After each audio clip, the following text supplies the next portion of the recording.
Hi everyone, this is Jim. Welcome to episode 1 of Opening Basics. Since this is the first video in the new series, I thought I would talk a little bit about what I'm trying to accomplish here. I'd like this series to be an overview of all of the major openings and maybe a few of the minor ones. I'm going to cover them at about the same level of detail that I used in the Chess Basics series. So in Chess Basics, I already talked about a couple of E4, E5 openings, and also one D4, D5 opening, the Queen's Gambit declined. So, and I won't be repeating that here. I'll just be continuing and looking at additional openings at about the same level. I guess it's also appropriate to include a few words about why this might be an interesting thing to do.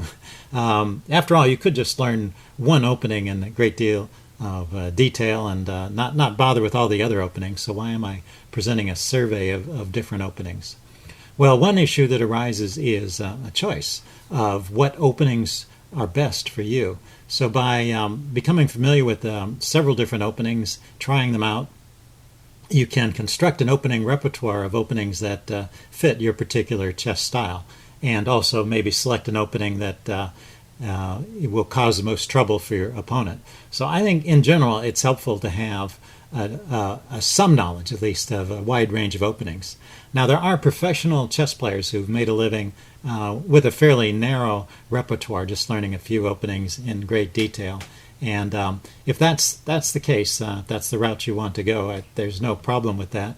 But even so, you have the problem of choosing which openings are those ones that you're going to focus on. And so this survey may help you get started on this path, choosing an opening from the variety of openings that I'll present here. Second thing I wanted to comment on is opening principles. I think most chess players are taught a certain number of principles about the openings. You know, put a pawn in the center, fight for control of the center, develop your pieces, knights before bishops, that kind of thing. Don't move a piece twice in the opening until all your pieces have been developed.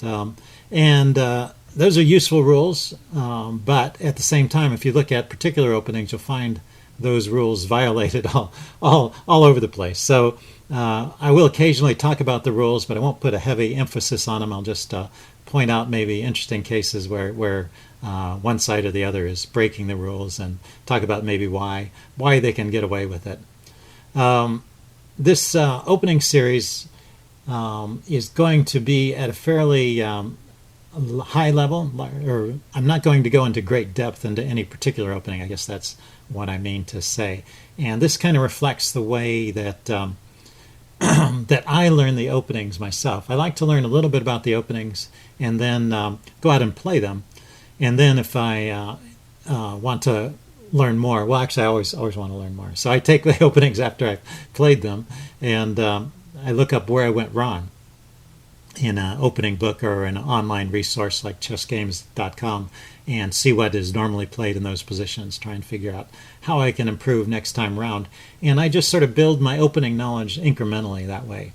Now, other people have a different learning style. You can, for example, buy a series of DVDs or a book written by a grandmaster on just one particular opening or one line of one opening, study the book front to back, and then go out and play that opening. And some people can do that successfully, but I have trouble remembering, actually.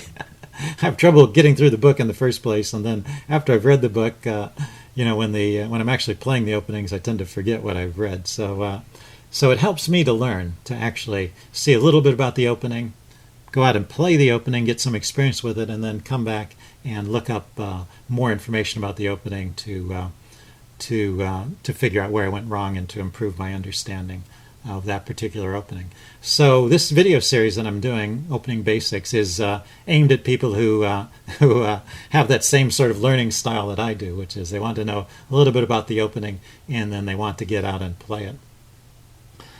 There's one last reason why you might want to know about other openings besides the one you play, and that is ideas can cross over from one opening to another. So certain tactics that appear in certain openings may be employed in other openings. So you want to keep your eye out for these possibilities, and I think it just helps you increase your understanding of chess in general as a game, as well as your ability to appreciate games of the masters, if they're playing an opening that you don't play yourself, if you know at least a little bit about the opening, it helps you to understand what they're doing. So that's it with the justification for this video series. I'm going to get right to it, starting out with the Sicilian. So I mentioned earlier, I've already covered the e4, e5, a couple of e4, e5 openings and one d4, d5 opening. Those are very straightforward openings where white is following the opening principles of putting a pawn in the center, black is responding in kind, and then white is counterattacking and black is defending. So very straightforward and logical opening, just based on the principles of occupying the center and attacking, developing pieces with threats. The Sicilian opening is different. The Sicilian opening, e4, c5, is not putting a pawn in the center, and it's not attacking white's pawn. It's not developing a piece with a threat. It's putting a pawn on c5 here, which does have some central influence, but it's not immediately occupying the center. So in a way, black has conceded a little something to white.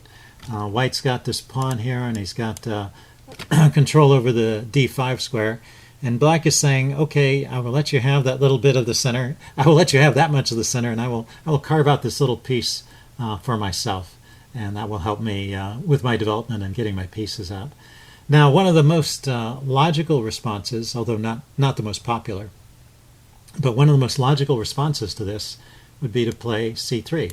Very simple move with the idea of playing d4 and just saying, well, no, I'm going to take that center anyway. And if black plays along with a move like d6, then white can play d5, and after an exchange, white's accomplished his objective. He's got two pawns in the center. He's going to be able to develop his pieces, and pretty decent position for white. But black, in this position here, has other ideas. And this pawn on c3, although it supports the move d4, it's also blocked the knight. And so this pawn is not so easy to defend. And so one way you can play is to counterattack the pawn with d5 here, or with knight f6. And then there's no knight c3 here to defend it. So this is an opening line. It's known as the Alpine Sicilian. So I'm not saying this is a bad line for white or good for black or anything like that.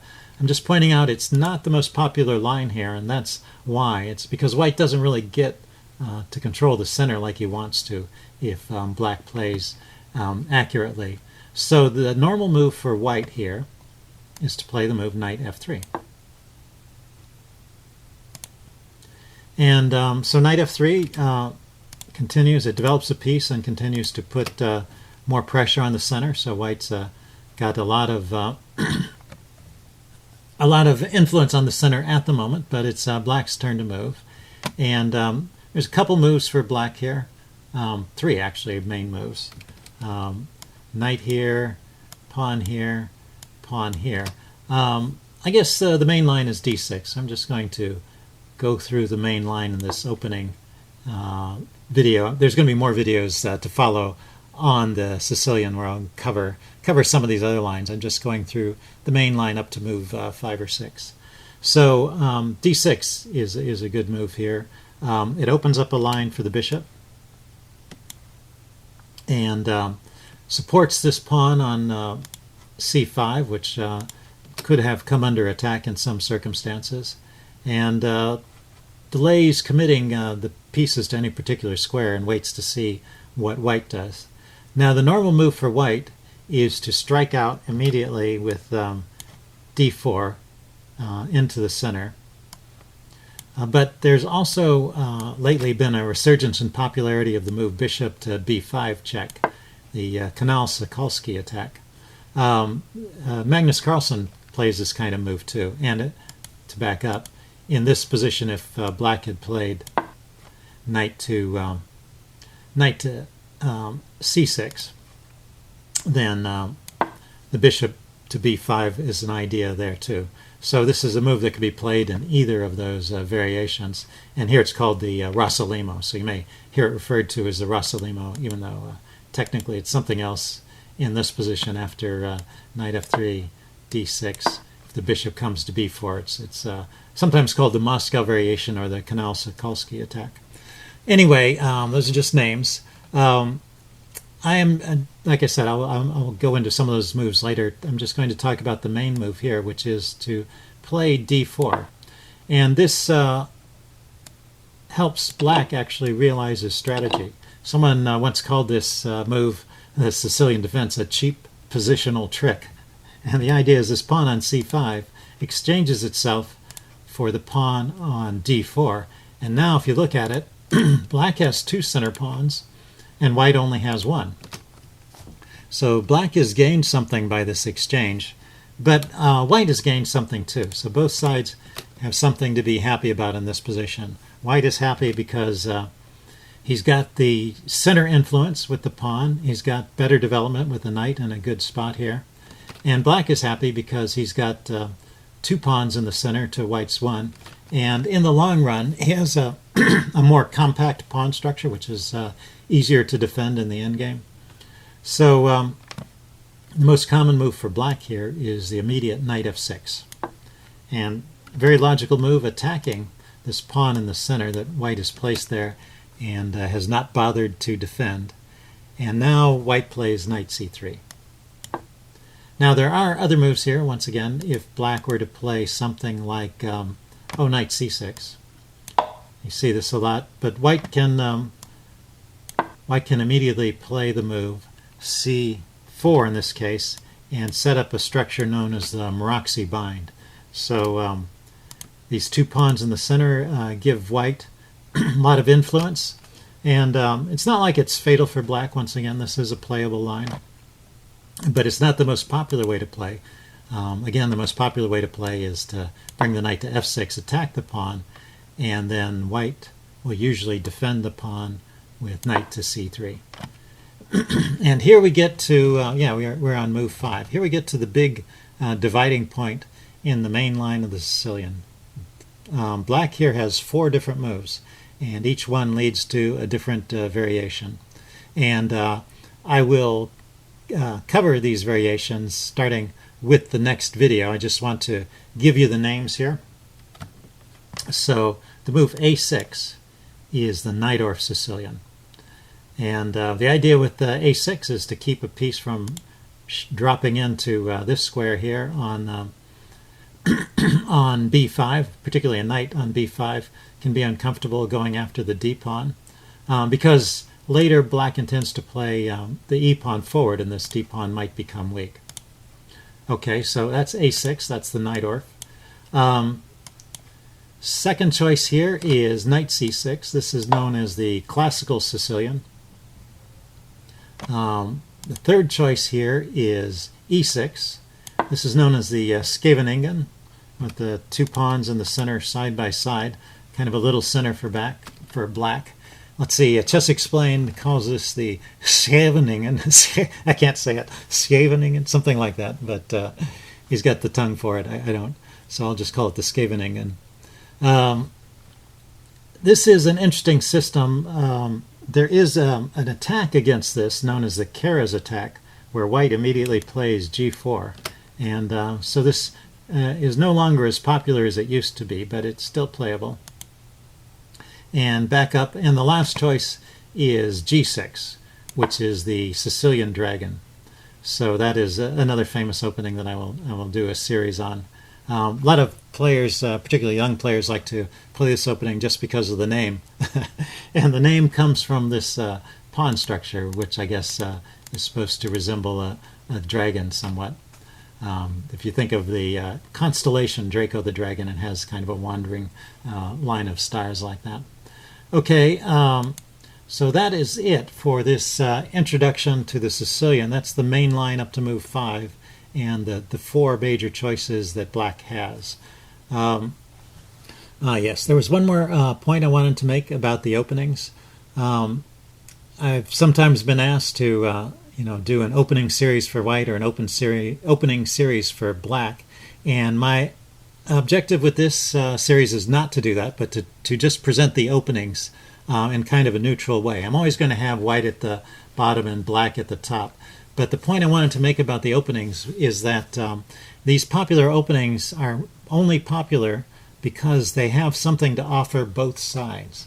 So if an opening was just completely one-sided, it was good for white and bad for black, then black would just avoid it. And vice versa. If there was an opening that was good for black and bad for white, then white would avoid it. So any opening that you see that's quite popular and still played today is a playable opening for both sides. And so I want to present it from that perspective. These are openings that are playable, and you can, as you prefer, take the point of view of white or black for any particular opening as you learn about it. Towards the end of the series, after we've covered a survey of most of the major openings, I may talk about some of the ideas and what you need to do to construct an opening repertoire. And an opening repertoire does have a point of view. So an opening repertoire would be, for example, an opening repertoire for white, starting with the move e4. So what that would be was, you imagine yourself as white, you play the move e4, and then you look at all of black's possible responses, and you have a system in mind to play against that. So that is an opening repertoire. But before we get to the point of constructing a repertoire, I want to do this survey, this sort of high-level overview of all the major openings. And then having this understanding of the different openings will make it easier to construct a repertoire. The other reason for doing it in this order is that one person's opening repertoire may not suit another person. So there are just different styles that people have. If I choose an opening repertoire that has lots of tactical lines, it may not suit a player that's more positionally oriented, and vice versa. A player may prefer gambits, and I may prefer openings where you're not down a pawn. And these are just preferences, and they're things that make chess an interesting game because everybody has their own point of view that they bring to the game. So I think before you get into constructing a repertoire for yourself, though, it is interesting to look at all the different openings and maybe try out a few lines. Maybe you don't like playing gambits normally, but there are openings where gambits are good. You might try those out just to see how they feel. And similarly, for tactical versus positional, maybe you prefer positional openings, but you might want to occasionally try out a tactical opening just to see how it feels, and vice versa. If you're a tactical player who's always playing really sharp openings, it might be interesting to try out some positional type of opening for a change. Okay, that's it for this video. Hope you guys enjoyed it. Leave any comments you have in the section below, and I will see you again soon. Bye.